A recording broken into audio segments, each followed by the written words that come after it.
Bonjour, ici Mélanie Raymond. Certaines situations de la vie courante pour les gens mariés peuvent avoir un impact en matière de courtage immobilier.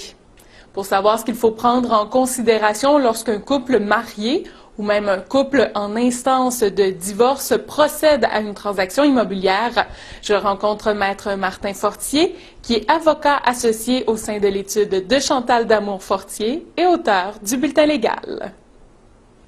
Maître Martin Fortier, bonjour, merci d'être avec nous aujourd'hui. Merci de m'avoir invité.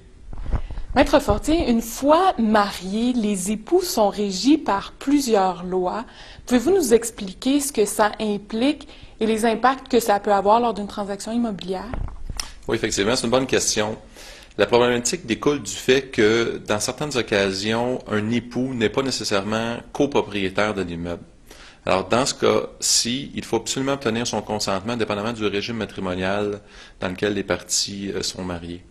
Donc, l'agent immobilier doit s'assurer que le non-propriétaire va donner son consentement à la transaction s'il s'agit d'une propriété dont la totalité ou une partie de cette propriété-là sert à l'usage de la famille. Et qu'est-ce que l'agent peut faire pour que tout se déroule bien et pour éviter des mauvaises surprises?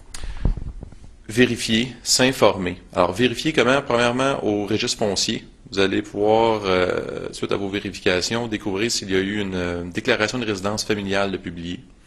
S'informer aussi auprès de votre client, parce que peut-être que son statut a changé depuis le moment où il a été nommé propriétaire. Et vérifier aussi l'acte d'acquisition. Souvent, c'est indiqué le statut matrimonial de vos clients acheteurs. Et que se passe-t-il si les parties sont en instance de divorce?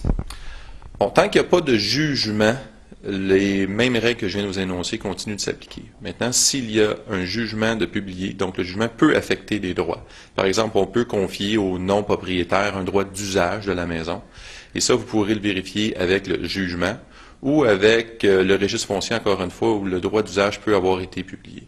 Bref, c'est très important de faire ces vérifications-là parce que on comprend que le notaire va faire les vérifications. Mais quand le notaire va faire les vérifications, on se situe à quelques jours avant la transaction.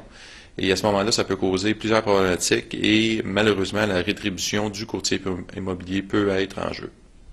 Maître Martin Fortier, merci beaucoup pour ces explications. Ça m'a fait plaisir. Merci. Il est important de préciser que tous les points mentionnés ne s'appliquent pas aux conjoints de fait.